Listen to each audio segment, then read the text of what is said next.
가난을 벗어나기 위한 노력에 대한 조언이 이제 책에 담겨 있는데 예. 그게 상당히 인상적이더라고요. 예. 그래서 이제 직업을 선택하는 것과 예. 소득 계획을 어떻게 짜야 될지 말씀해 주시면 좋을 것 같아요. 예. 그러니까 보통 이제 직업은 저는 이제 세 가지 종류로 나눠요. 그러니까 생계형 직업과 부양형 직업과 커리어형 직업으로 이렇게 세 가지를 나눠요. 그러니까 생계형 직업은 말 그대로 개인의 생계만을 책임질 수 있는 직업이에요. 예를 든다 그러면 아르바이트 정도겠죠. 일용직 하는 것들 개인의 생계를 책임질 수 있는 그런 직업인 것 같아요. 근데 부양형은 우리 가족 단위의 부양을 갖다가 할 수 있는 정도의 직업인 것 같아요. 가장 대표적인 게 저같이 이제 뭐 유통업체, 그것도 뭐 대기업의 이제 유통업체에 직원으로 한다 그러면 그게 이제 바로 부양형 직업인 거예요. 그리고 마지막에 이제 커리어형 직업은 어떤 직업이냐면요. 죽을 때까지 할 수 있는 직업이에요. 가장 대표적으로 보면 뭐, 물론 이제 라이센스 기반을 하는 직업들이 많은데, 뭐 변호사니, 의사니, 뭐 약사니, 이런 사자 직업들, 전문가형 직업들은 죽을 때까지 할 수 있잖아요. 제가 맞아요. 네. 한다 그러면. 작가도 이제 그렇게 됐네요. 작가니. 그렇죠. 맞아요. 죽을 때까지 할 수 있는 직업들이 이게 커리어형 직업이에요. 근데 그 대부분의 경우에는 다 우리나라의 거의 40% 가까이가, 전 인구의 40% 가까이가 대부분 다 어디에 있냐면 생계형 아니면 부양형에 있어요. 그래서 생계형, 부양형에 있는 이 직업들을 커리어형으로 전환해야지, 그래야지 소득이 일정 기간이 지나고 나서도 끊기지 않고 계속해서 소득을 가져다 줄 거 아니에요. 50 이후에 우리나라의 평균적인 연령이 49.3세가 퇴직 연령인데 그 이후에도 소득 구조가 없다 그러면 그 이후에 생계가 막막하잖아요. 아유, 2배를 더 살아야 되는데 그러기 위해서는 커리어형 직업을 가져가야 되는 필요성이 있어. 그래서 소득 계획에 기반한 직업들을 그 구성을 해야만이 이 이후에 그 50 이후에 소득 계획에 차질이 발생되지가 않아요. 그러니까 제가 이제 소득의 크레바스라는 데에서 그 아이디어를 얻었는데 그 소득의 크레바스가 뭐냐면요. 49.3세에서 소득이 끊기고 그리고 지금 4세, 5세, 65세까지 연금을 받기 이전까지 그 14년, 15년이 그 소득의 크레바스라고 해서 이제 경제적 용어로 나와요. 근데 이 소득의 크레바스가 거기에 빠지지 않기 위해서는 그 커리어형 직업으로의 전환이 50 이전에 해야 된다. 그런 의미에서 그렇게 소득 계획을 세워야 된다. 그런 의미로 말씀을 드렸던 겁니다. 네. 월급쟁이가 부자가 되는 가장 현실적인 방법 무엇이 있을까요? 월급쟁이가 부자가 되는 방법은 그러니까 돈의 통로를 5가지 통로가 있거든요. 이 통로를 충실하게 따라가면 돼요. 그러니까 첫 번째 통로는 돈이 들어오는 소득의 통로 있잖아요. 뭐 직원으로 시작한다 그러면 직원으로서 그러니까 근로소득을 해서 소득의 통로 충실하게 따라가고요. 그래서 매월 받는 월급 이런 것들을 뭐 49.3세까지라도 꾸준하게 받아가는 소득의 통로를 가져야 되고요. 두 번째 통로가 뭐냐면 이 돈을 쓰는 지출의 통로거든요. 이 지출의 통로를 아까 말한 대로 전략해서 최대한 밑빠진 독에 물 붓기가 안 되게 막아가면서 그래서 조금이라도 쌓아갈 수 있게 그렇게 해야 되고요. 그러고 난 다음에는 그렇게 해서 그 소득과 지출에서 남아있는 금액들을 갖다가 저축으로 쭉 쌓아가고요. 이 저축을 쌓아가다 보면 이제 얼마만큼 찰 거 아니에요. 저희 같은 경우는 2억 3천 정도 이렇게 그 종잣돈이 쌓으면 이 종잣돈 쌓은 걸 가지고 여기다가 이제 대출에 대한 것들 남의 걸 레버리지를 이용해가지고 빌려서 같이 해서 목돈을 해서 투자해서 한다 그러면 저처럼 부동산 투자 이렇게 해가지고 하면은 그래서 뭐 2,500만 원에서 50억까지 올라올 수 있는 것들은 그렇게 해서 올라올 수밖에 없는 것 같아요. 그러니까 가장 손쉬운 방법, 아까 말한 대로 통로 5가지, 소득, 지출, 저축, 대출, 투자. 이 통로를 갖다 충실하게 밟아가면 된다고 저는 생각을 합니다. 이렇게 밟아가는 사람들은 그 시간을 조금만 쌓아가면 저 같은 경우에는 1997년부터 2020년까지니까 한 22년 정도 이렇게 쌓아오니까 2,500만 원이 50억 됐던데요. 몰라, 좀 약간 운이 좋아서 마지막에 좀 운이 좋아가지고 몇 가지의 경제적인 이점을 본 것도 있는데 뭐 웬만한 사람들은 대부분 다 최소한 20억, 30억까지는 다 그렇게 하면 주변에서 쌓아오더라고요. 그 정도면 약간 부동산 사이클로 보면 최소한 2번 이상의 두 번 이상 사이클 나오기 때문에 충분히 자기의 그 템포에 맞춰가지고 간 사람들은 그렇게 되는 것 같아요. 그렇게 되면 한 50억까지는 금방 할 수 있고요. 그렇게 하려고 하는 사람들은 좀 이런 특징들을 좀 가지고 있어야 될 것 같아요. 그러니까 첫 번째 특징이 뭐냐면 삶의 주도권을 자기가 가져가겠다는 그런 특징을 가지고 있어야 돼요. 그 삶의 주도권이 남한테 있는 게 아니라 자격이 있다. 그래서 제가 뭐 직원으로 시작해라, 그러나 직원으로 살지 말라 이런 얘기를 한 적이 있거든요. 그러니까 직원으로 시작할 수밖에 없는 경제 구조인데 그 직업의 구조인데 거기서 그러니까 직원으로 살지 않을 수 있게 자기 삶의 주도권을 가져가는 사람들이 필요해요. 근데 삶의 주도권은 아무한테나 주어지는 게 아니라 자기 안에 실력이 있어야 돼요. 근데 이 실력을 쌓기 위해서는 가장 좋은 방법이 뭐냐면 제가 보니까 반복하는 거더라고요. 그러니까 매일매일 조금씩 뭔가를 갖다가 반복을 하는 사람들이 가장 뛰어난 실력을 가지게 되더라고요. 그래서 반복을 계속 해왔던 사람, 저 같은 경우에는 책 한 줄이라도 읽고 책 한 줄이라도 쓰고 이런 과정들을 반복해 왔기 때문에 지금 이제 작가라는 걸로 전환될 수 있던 것처럼 그런 실력을 쌓아 놓으니까 지금부터 이제 삶의 주도권을 내가 가지고 있게 되는 거잖아요. 이렇게 해서 그 매일매일 반복해 가지고 실력을 쌓아가는데 이 실력을 쌓아갈 때 가장 좋은 방법이 뭐냐면요. 사실 반복한다는 게 고통스럽잖아요. 근데 이렇게 고통스러움을 갖다 이겨내갈 수 있는 게 뭐냐면 루틴을 가지고 되더라고요. 하루의 루틴. 저 같은 경우에는 하루에 5시에 일어나서 산책을 가고 산책 갔다 와서 책을 필사하고 책을 필사하고 난 다음에 영어 공부하고 그다음에 신문을 읽고 그런 과정들을 갖다가 5시부터 10시까지는 그 루틴은 정확하게 지켜요. 그 나머지는 그냥 자유롭게 하는데 그것만을 지켜놓으면 이 이후의 생활들이 계속 쌓여오더라고요. 그렇게 해서 삶의 주도권을 가지게 되면 이런 사람들은 기본적인 돈의 통로 5군데를 충실하게 밟고 오기 때문에 그렇게 됐을 거면은 2,500만 원이 저 같은 사람도 50억 했는데 막 다 할 수 있게. 저는 이게 가장 현실적인 방법인 것 같아요. 부를 이루어가는, 대한민국에서 부를 이루어가는 가장 현실적인 방법이 아닐까 생각합니다.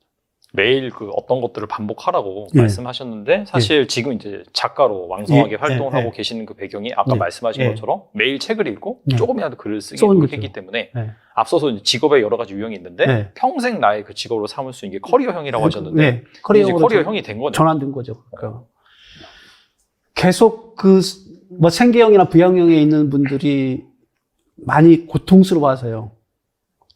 소득이 딱 퇴직하는 순간에. 근데 그렇게 되지 않기 위해서는 삶의 주도권을 갖겠다는 의지를 표명하고 그 의지를 할 수 있게 해줄 수 있는 실력을 쌓기 위해서 매일매일 반복하고 그 반복할 수 있게 삶의 루틴을 가져갈 수 있게 해놓으면은 50 이후에는 돈도 꾸준하게 쌓아왔던 것들이 쌓여져 있을 거고 그러면 실력도 꾸준하게 쌓였던 것들이 쌓여 있을 거고 그러다 보면 그때부터는 커리어형 직업으로 해서 자기 삶의 주도권을 가지고서 어쩌면 윤택하게 살아갈 수 있는 구조를 만들 것 같아요. 이게 직장인으로 할 수 있는 가장 좋은 그 부의 계단을 올라갈 수 있는 방법이 아닌가 저는 생각합니다. 네, 서 과장님 모셨습니다. 안녕하세요. 안녕하세요. 서 과장님, 네. 간단하게 소개 좀 부탁드리겠습니다. 네, 저를 모르시는 분들이 이 채널에 많으실 텐데, 저는 유튜브 잘 나가는 서과장이라는 채널을 운영 중이고요. 주로 하는 일은 경제적으로 요즘 직장인분들이 힘든데, 그 힘든 직장인분들에게 경제적 자신감을 불어넣어주는 일을 하고 있습니다. 그래서 온라인 쇼핑몰 부업을 가르쳐 드리고 있고, 이게 이제 입소문이 좀 나다 보니까 전국에 이 교육 지점이 한 7개 정도, 늘어났고, 지금까지 5,000명 정도, 수강생을 배출했습니다. 와. 그렇게 해서 저도 여기 보시는 분들처럼 직장인으로 시작해가지고 여기까지 왔는데, 오늘, 온라인 부업, 온라인 쇼핑몰 부업에 대해서 솔직하게 허와실에 대해 말씀드리도록 하겠습니다. 근데 지점이 무려 7개나 있으시다고. 7개로 늘어났어요. 야, 근데 딱 말씀하신 걸 제가 들어보니까 전달력도 너무 좋으시고. 아닙니다. 상당히 그냥 쇼핑몰도 잘 운영하시겠지만은 교육적으로도 확실히 잘 하실 거라는 그런 생각이 팍팍 들고 있습니다. 감사합니다. 일단은 쇼핑몰로 이제 성공을 하신 거잖아요. 그죠? 네. 그렇다면은 뭐 다 까놓고 뭐 이제 얼마 버는지 뭐 그런 것들을 여쭤보려고 하는데 이미 이제 제가 알고 있기로는 3년 만에 월 순수익 1억을 벌었다. 네. 매출이 아니라 순수익이. 네네. 와, 이거 진짜 어마어마한 거잖아요. 어마어마하죠. 네. 예. 어떻게 이렇게 벌게 되셨는지 궁금하거든요. 솔직히 제가 잘 벌 때는 3억도 한 달에 벌어봤어요. 순수익으로요? 순수익으로요. 그럼 매출 한 10억 정도 되는 건가요? 그렇죠. 근데 이게 제가 쇼핑몰을 시작해서 쇼핑몰로 월 1,000만 원을 넘게 벌고 이제 저는 자꾸 부가가치 높은 쪽을 이제 따라갔거든요. 그러다 보니까 이제 교육 쪽도 가고 교육 쪽에서 프로그램 쪽도 가고 플랫폼 사업도 하고 그러다 보니까 이제 그 한 달에 버는 수익이 이렇게까지 커졌어요. 쇼핑몰만 수익이 아니라 예, 전반적으로 이제 모든 걸 합쳤을 때 수익입니다. 네. 아, 근데 네. 저희 이제 채널에서도 이제 많은 분들이 나오셔가지고 네. 뭐 부업 뭐 이렇게 말씀도 하고 하시는데 네. 이게 사실 이게 아예 그냥 직장을 딱 때려치고 네. 제로에서 정말 이 백지 상태에서 시작할 수도 있지만 리스크가 워낙 크잖아요. 아, 너무 크죠. 그렇기 때문에 항상 이렇게 직장 생활을 하면서 남는 시간을 쪼개가지고 뭔가 플러스 알파 수익을 올릴 수 있을 만한 부업이 없을까 그렇게 고민을 하신단 말이죠. 네. 그래서 만약에 이 부업을 하게 된다라고 한다면은 네네. 뭐 자금은 얼마나 필요한지 뭐 어느 정도 시간을 쏟아야 되는 건지 궁금하거든요. 네. 이 온라인 부업을 제가 이런 큰 채널에 나와서 자신 있게 할 수 있는 이유가 자본이 크게 필요하지가 않아요. 예, 예를 들어서 우리가 쇼핑몰을 창업할 때 사업자를 내고 뭐 통신 판매업 신고를 하고 이럴 때 한 5만 원 들어요. 5만 원 들고 신고 비용이 신고 비용이. 그다음에 이제 쿠팡이나 스마트 스토어나 11번가에 가입을 한 다음에 이제부터 상품을 올리면 되는데 상품이 도매 사이트에서 무료로 공급을 해주거든요. 그럼 도매 사이트에 있는 물건을 올려요. 이렇게 돈이 안 들죠. 근데 여기서 돈이 조금 드는 게 이제 이거를 광고를 조금 돌려야 되고 뭐 내가 상세 페이지를 잘 못 만든다면 외주를 맡기고 그래야 되잖아요. 근데 그런 비용이 들고 그래서 이런 것들을 해보면 사실 창업 비용이라고 하면 200만 원이 안 들죠. 예, 200만 원이 안 드는데 이제 부가가치는 높으니까 요거를 이제 자신 있게 제가 추천드릴 수 있는 거예요.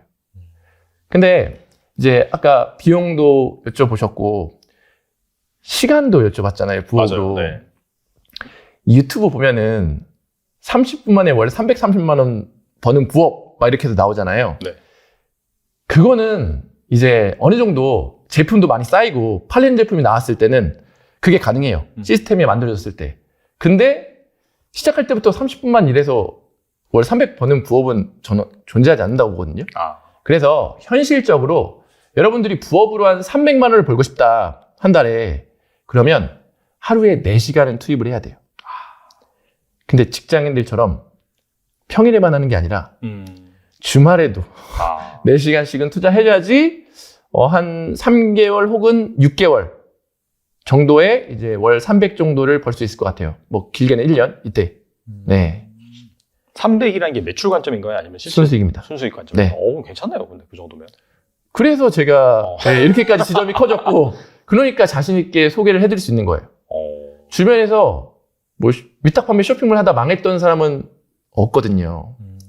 그러니까 이게 조금 더 설명을 드리자면 이게 모르는 분이 많을 것 같은데 이제 보통 우리가 쇼핑몰에서 판매를 한다고 생각하면 물건을 재고로 쌓아놓고 사서 파는 걸 보통 생각하시잖아요. 근데 그렇게 하면 당연히 수익은 높을 수 있어요. 왜냐하면 내가 그만큼 마진을 많이 가지고 있으니까. 근데 우리는 그렇게 리스크 높은 부업을 하자는 게 아니고 그냥 도매 사이트에 있는 거 올려서 거기서 주문도 알아서 해주거든요. 그런 남의 제품 팔아서 하는 부업. 예, 그래서 이제 크게 비용이 안 듭니다. 네.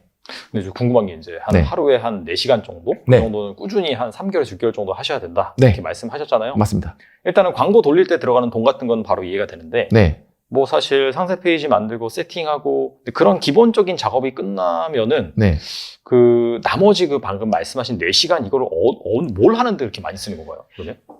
이게 한 제품에서 막 예를 들어서 10개를 올렸다고 해서 10개에서 제품이 10개를 올렸다고 해서 10개 제품이 막 팔리기 시작하는 게 아니고 그렇죠. 기본적으로 한 뭐 200개, 300개, 400개, 많게는 1000개, 2000개 이렇게 올려줘야지 이제 거기서 이제 팔리는 거 나오고 안 팔리는 거 나오고 이러면서 이제 점점점 상품이 팔리는 상품이 생기는 거거든요. 그러니까 이거를 계속해서 반복해야 돼요. 네. 그런 것들이 근데 또 한 번 이렇게 제품을 쌓아놓다 보면은 내가 크게 시간을 들이지 않아도 또 그게 자동으로 팔려주는 게 온라인 쇼핑몰 부업의 장점입니다. 이게 네. 세팅까지는 시간이 많이 걸리긴 하지만은 네. 뭐 약간 좀 효자 상품이라고 해야 되나요? 네. 지속적으로 팔리는 네. 그런 아이템이 약간 누적이 되면서 네. 나의 뭐 수익이 점점 늘어나는 네. 그런 부분이 있을 수 있다 그런 얘기네요. 맞습니다.